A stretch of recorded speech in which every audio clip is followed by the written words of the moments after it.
amigos, ¿cómo están todos? Saludos en el aire y en su televisor. Hablan los líderes. Una audición con entrevistas y comentarios de actualidad. Sean como siempre mis primeras palabras para dar fe de nuestra gratitud por su amable y firme audiencia. Vamos a unos comerciales para volver con nuestro primer invitado de hoy, que lo será el embajador de Cuba en la República Dominicana, Su Excelencia Alexis Vandrich Vega. Volvemos con el embajador de Cuba.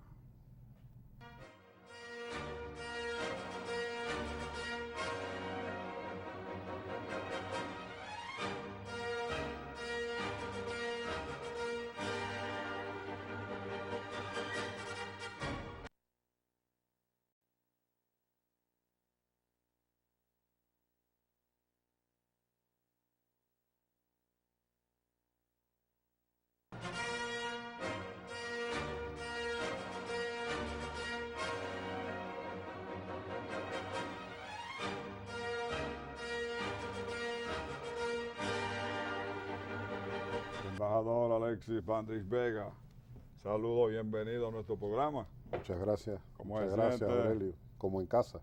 Me alegra mucho, me alegra mucho.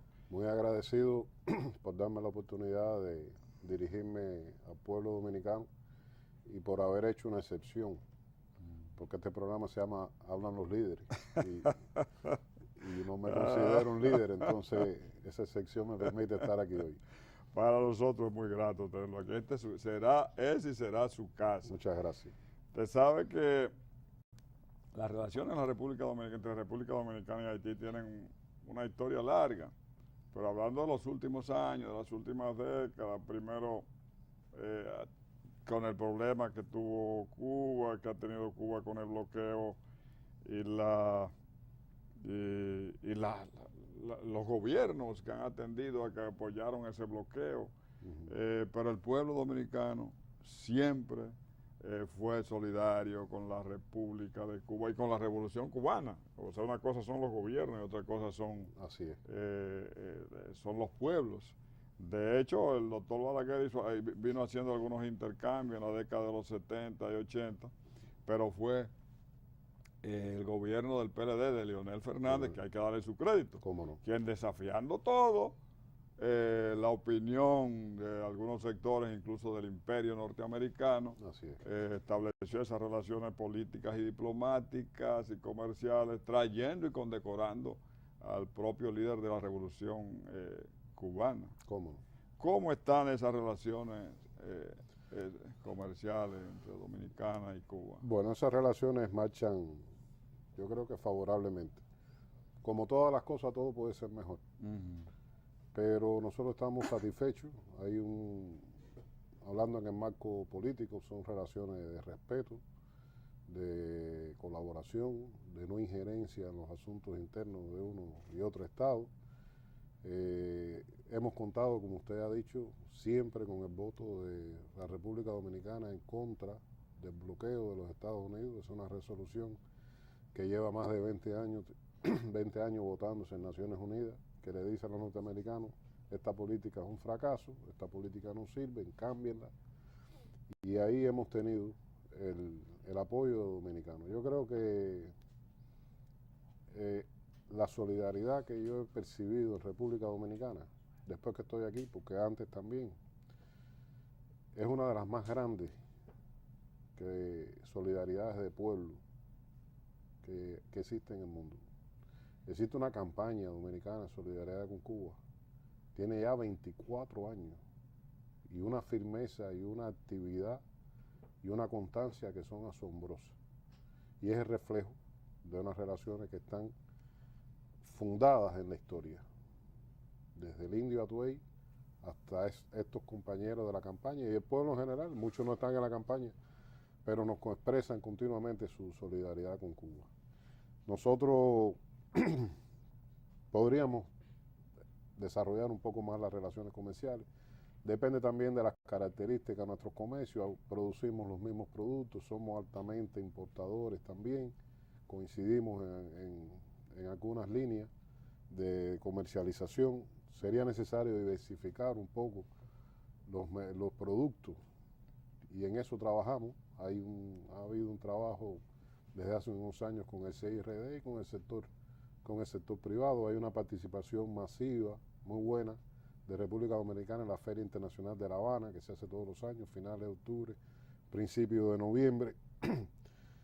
Hay una colaboración deportiva cubana aquí que ha contribuido modestamente a algunos logros deportivos de la República Dominicana, aparte del béisbol, que ustedes son todos unos campeones.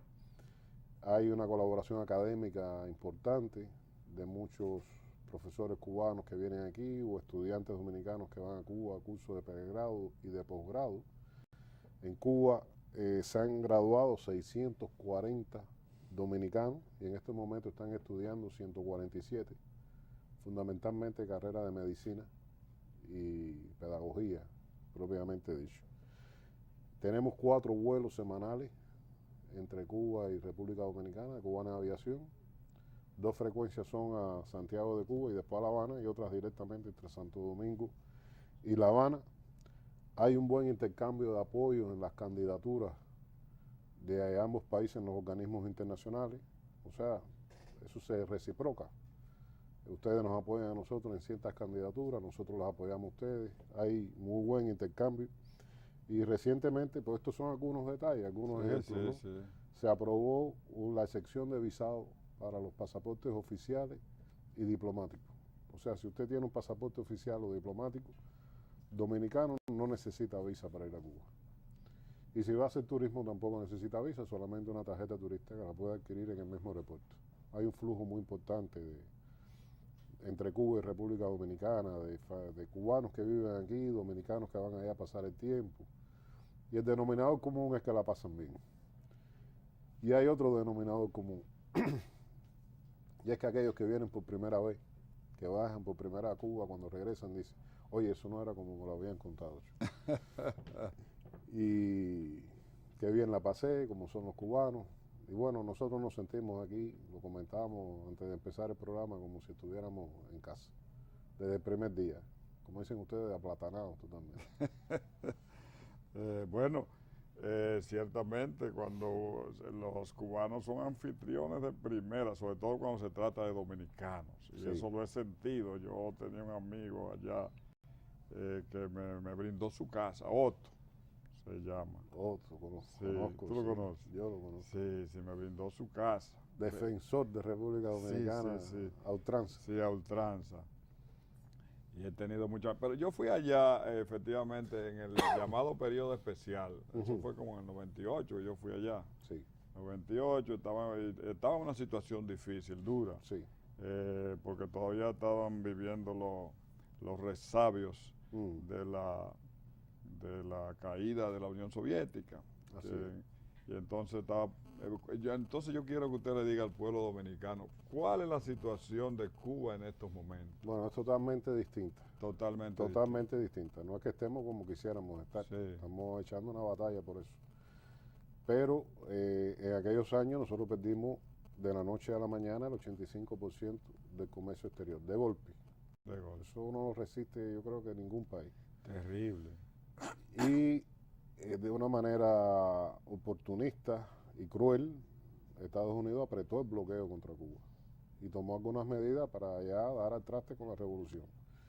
Yo creo que nosotros tocamos fondo en los años 94, 95, una situación que no se veía un auto en la calle, las personas habían bajado mucho de peso, algunas enfermedades que no existían, dadas por la mala alimentación, proliferaron, pero ya en estos momentos la situación es muy distinta. Y sobre todo a partir del año 2011, que se aprobó unos lineamientos para la actualización del modelo económico cubano, que estábamos por hacerlo hace tiempo. Antes que cayera el muro de Berlín y la Unión Soviética y la Europa del Este socialista, nosotros habíamos comenzado ese proceso. Se llamaba rectificación de errores y tendencias negativas. Después vino esta debacle, que nos fue imposible. Vinieron muchos ciclones que nos afectaron económicamente muy seriamente. Vino la enfermedad del comandante en jefe y hubo que ir aplazando todas esas medidas que estaban identificadas. En el 2011 hicimos una consulta nacional muy amplia. Participaron casi 8 millones de los 11 millones de cubanos que somos. Más de 6 millones de intervenciones, de propuestas se hicieron. Y un documento inicial que tenía más de 300 lineamientos, párrafos de cómo debía ser la economía cubana, se transformó en un 68%. Eso finalmente se aprobó en un congreso del Partido Comunista de Cuba.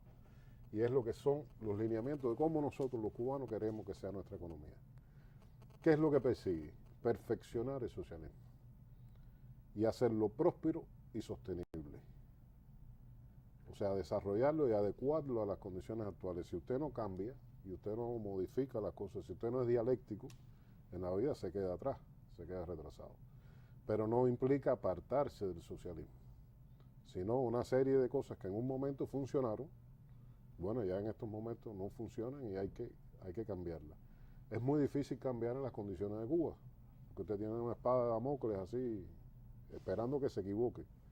Otros se podrán equivocar 100 veces, por ahí, pero a 90 millas de ese imperio que no ha cejado en su intento de derrocar la revolución cubana, equivocarse puede tener un costo muy superior. Y entonces vamos haciendo las cosas sin prisa, pero sin pausa, al paso, como dicen ustedes, a nuestro paso, con el oído bien pegado en la tierra, en las bases, en las masas, y sin dejar a nadie desatendido, sin dejar a nadie desatendido.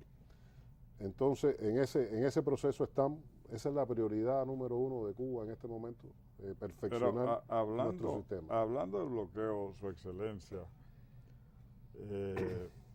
embajador de Cuba, nosotros no nos explicamos a veces la posición de los Estados Unidos, 55 años manteniendo de manera obcecada ese bloqueo.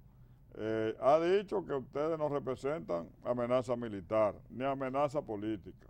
Mantiene las relaciones con China y con Vietnam, que lo derrocó, lo sacó de manera vergonzosa, lo derrotó vergonzosamente en una guerra. Mantiene unas relaciones florecientes tanto con China como con Vietnam. Y sin embargo, su vecino, que no representa ya amenaza para ellos, mantienen ese bloqueo. ¿A qué usted le atribuye eso? Bueno, usted usó una palabra muy apropiada. Es una obcecación. Es una obsesión con lo que eufemísticamente se le llama ahora cambiar el régimen en Cuba. Ellos se creen en el derecho de hacer la Cuba a su modo, los Estados Unidos. Y a su modo es que necesita socialismo en Cuba. Si usted va al inicio del bloqueo, hay un planteamiento que se desclasificó, un documento de un subsecretario de Estado de los Estados Unidos en el año 60, Lester Mallory, que decía, más o menos textualmente, en Cuba no existe una oposición capaz de derribar a los Castro. Vamos a tomar una serie de medidas económicas que ahoguen al pueblo en penurias, en dificultades, que lo hagan sublevarse y derrotar ese régimen. Y eso no lo han logrado hasta ahora, y es una de las razones por las que siguen tratando de hacerlo, a pesar de que la comunidad internacional lleva diciéndole por tanto tiempo, paren esa política, porque además no es solo una obcecación, es una arrogancia, una actitud arrogante, desconocer el llamado de la comunidad internacional, que cada vez, desde hace ya unos años, es casi absoluto. Son 3 o 4 países, Estados Unidos, Israel, y 2 o 3 protectorados que votan, que se abstienen, pero solo en contra de esa resolución que dice levantar el bloqueo, solamente votan Estados Unidos y Israel. Pero aparte de eso, y una razón que yo creo fundamental, es el desprecio, el desdén por la vida humana, por los derechos humanos de niños, de personas, porque a nadie se le ocurre que este bloqueo afecta solamente a un sector de la población o a la élite, como ellos dicen, al gobierno, al establishment. Este bloqueo afecta a todo, a toda la sociedad y limita de recursos, limita lo mismo de medicamentos, de utensilios para las escuelas, de instrumentos médicos, de medicina, de alimentos, tanto desde niños hasta personas, hasta ancianos. Y entonces a ellos no les interesa. Y esa es una parte del doble rasero, del doble estándar de los derechos humanos en Estados Unidos. Están tratando de someter a un pueblo por esa vía y no lo han conseguido. El bloqueo no es solo, el bloqueo viene acompañado de una actividad subversiva fuerte. Estoy seguro que ustedes conocen, usted y el público dominicano, de la red de Twitter, la red social creada por la USAID para Cuba, el Zunzuneo. Funcionó entre el 2010 y 2012. Una red subversiva que nadie le pidió a ellos que hicieran eso en Cuba. Ellos dicen que para ayudar a la sociedad civil cubana. Bueno, nadie te pidió esa ayuda. Y tú tienes que respetar que existe un gobierno en Cuba. Que hagamos eso nosotros en Estados Unidos u otro país. Entonces crean una red social, sobre todo enfocada en los jóvenes, con mensajes atractivos, pero en determinado momento comienzan los mensajes de tipo político o movilizativo. Y es lo que ha pasado en Libia, lo que ha pasado en Siria, lo que ha pasado en Ucrania, lo que ha pasado en Venezuela. Hay un senador norteamericano que calificó el programa de la USAID, de Zunzuneo, como estúpido, una estupidez. Y para nosotros una de las cosas más ineptas que ha hecho los servicios especiales de los Estados Unidos. Una cosa fácil de descubrir. Llegaron a tener 40.000 jóvenes o personas, entre ellos muchos jóvenes, conectados a esta red y entretenidos con ella. Porque estas redes además tienen otro efecto negativo, ¿no? Que es parte de un esquema de dominación que lo hace usted pensar de la manera que ellos quieren y ver las cosas de la manera que ellos quieren. Y lo hacen a ustedes decirle cómo es que se tiene que vestir, cómo es que tiene que oler, qué tiene que comer y qué carro tiene que usar. Si no, usted no es un hombre de éxito, usted no vale nada.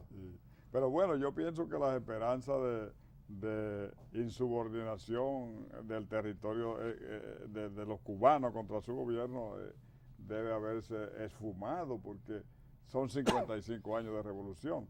Quizás tiene que ver con el hecho también que a ustedes hay que mantenerlos bien restringidos, porque ustedes practican la solidaridad.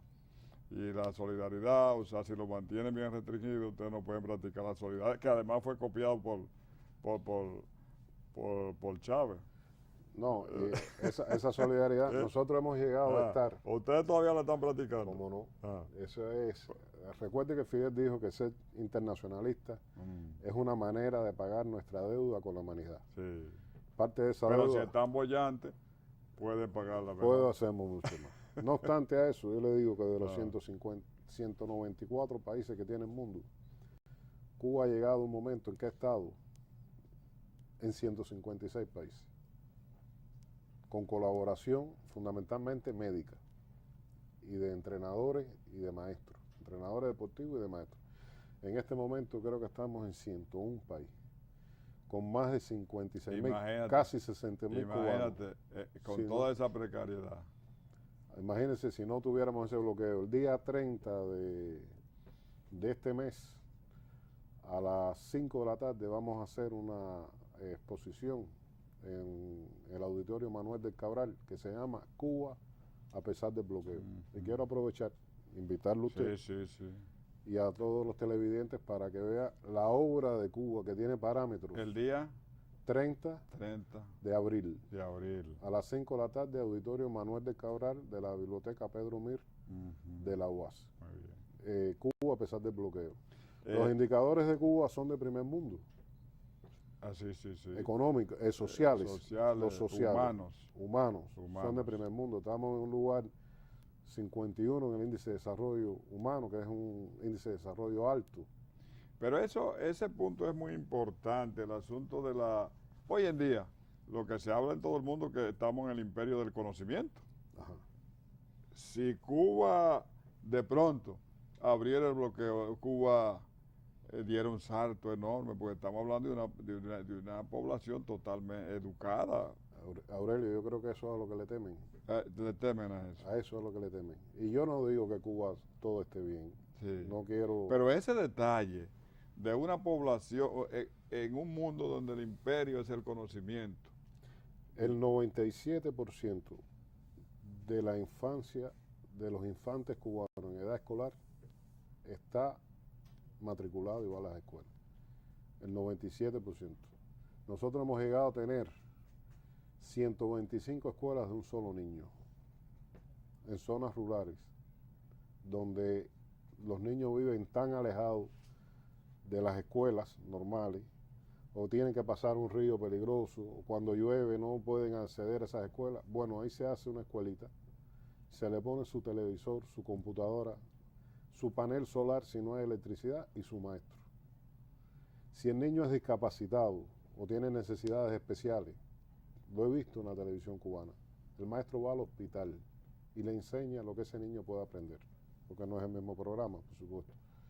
Pero hay escuelas para niños especiales y el 100% de esos niños especiales sí reciben educación en Cuba, adaptada y ajustada a esas características. Su Excelencia, y esa posición nueva hasta cierto punto de Cuba de apoyo a la inversión extranjera, tiene que ver con esto. Sobre todo tenemos el ejemplo de China, con su plan de modernización que empezó en los años 70, sí, siendo uno de los países o el país más ortodoxo comunista, pues ya se colocó como segunda potencia del mundo. Así en base a esa. Así es. ¿Tiene que ver eso con esa modernización? Realmente no. No. Esto tiene que ver con lo que le decía a usted, el proceso de actualización del modelo económico cubano.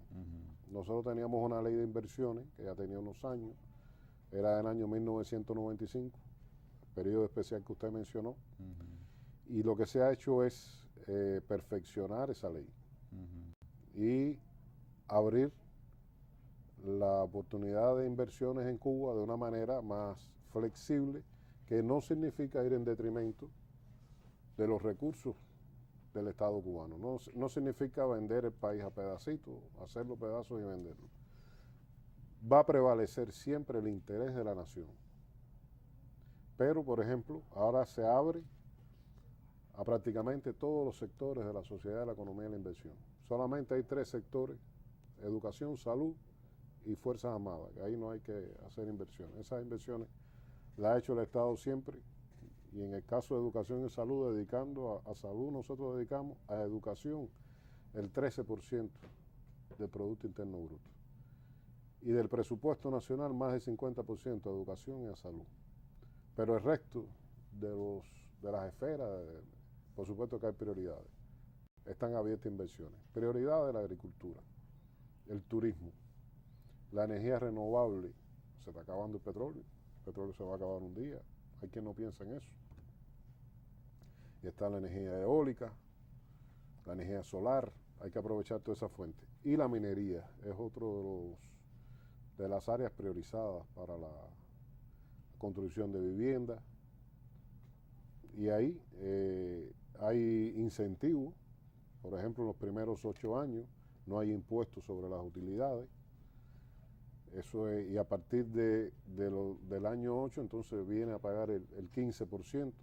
Se permite ahora que las empresas sean capital 100% extranjero, que antes era compartido. O sea, hay una serie... Muy interesante, muy interesante. Yo hablaba ahorita de la modernización de China, sí, que la ha colocado en segundo como lugar potencia del mundo, una cosa extraordinaria. Pero ahora le digo a lo político.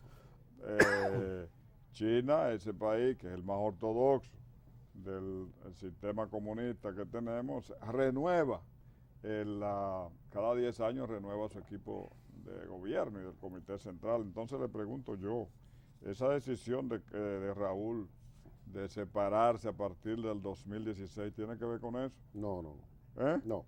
Y me alegro que me haga esa pregunta porque hace poco Estuve en un programa donde se manejó ese año y parece que no lo rectifiqué. Parece no lo rectifiqué. Okay. Seguimos hablando y quedó así. No, le voy a explicar. En el 6º Congreso del partido, donde se aprobó precisamente los lineamientos económicos y sociales, se aprobó que los mandatos políticos y estatales podían ser hasta dos periodos de 5 años, 2 periodos consecutivos de 5 años. Okay. En la primera conferencia nacional del partido al año siguiente se ratificó. Y en el 2013 tuvimos elecciones generales. Y en esas elecciones generales, Raúl es otra vez elegido como presidente del Consejo de Estado y Ministros. Y del 2013 al 2018 son los próximos 5 años, y él ha dicho que son sus últimos 5 años. Debe recordarse que Raúl asume la dirección del país a partir del 2006, de la enfermedad del comandante jefe. Y entonces él ha dicho que ya. O sea, en el 2018 es receso. Ahora bien, hay un proceso de renovación de los cuadros de la revolución del Estado y del partido. El Consejo de Estado, que es el órgano supremo en Cuba, tiene 23 miembros y el promedio de edad es 57 años. Más del 63% de ellos nacieron después de la revolución. Y así también ha sucedido en la Asamblea Nacional del Pueblo Popular, que es nuestro órgano legislativo. Se viene renovando. Su Excelencia, por último, nosotros queremos, el próximo 21 de mayo se celebra el Día de la Solidaridad con el pueblo cubano. Me gustaría ver qué nosotros podemos hacer con usted, pueblo dominicano. Bueno, ese día nada. Ese día es un invento. Sí, un invento de los enemigos de Cuba. Al que está asociado, ¿cómo se llama? Thomas Shannon. Si se acuerda de Thomas Shannon, le digo Thomas Shannon, John Negroponte, golpe de Estado con Honduras. No tiene que ver con ustedes. No tiene que ver con nosotros. Pero ustedes están desarrollando una campaña de solidaridad con los presos. Con los 5 presos. Con los 5 presos cubanos en los Estados Unidos que están... Yo creo, Aurelio, que lo que yo les pediría a ustedes, al queridísimo y entrañable pueblo dominicano, que va a dejar una huella para siempre en nosotros. Cuando no estemos aquí, estamos convencidos que será difícil encontrar otro pueblo así. Es la solidaridad esa permanente que ustedes han tenido, ya sea en esa campaña o fuera de ella o en los organismos internacionales, por la liberación de estos 5 presos, que ya son 3. Hubo 2 que cumplieron sus cadenas injustas, las cumplieron completas. No es que lo hayan indultado, no, la cumplieron completa.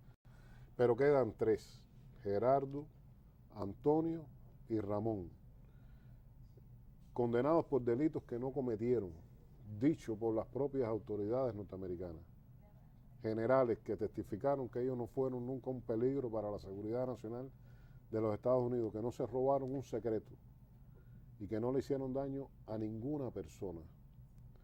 Fueron porque nos cansamos de denunciar los actos terroristas que le han costado a Cuba más de 3.000 vidas y más de 2.000 personas mutiladas o con secuelas de esos actos. Nos cansamos de denunciar las violaciones en nuestro espacio aéreo con las avionetas estas procedentes de Miami, hasta que en el año 96 tumbamos 2, sencillamente. Y esos jóvenes fueron a impedir que eso continuara sucediendo allá. Pero a pasar información a Cuba, no hacerle daño al pueblo de los Estados Unidos. Su Excelencia, ha sido un placer, se nos acaba el tiempo, ha sido verdaderamente un placer y cuente siempre con nuestra solidaridad, aparte de la del pueblo dominicano. Muchas gracias, Aurelio. Muchas gracias. Amigos, ha sido la participación del embajador de Cuba en la República Dominicana, Su Excelencia Alexis Bandrich Vega. Gracias a él por haber estado aquí con nosotros y a ustedes por permanecer ahí con Hablan los Líderes. No se vaya porque volvemos con otro invitado.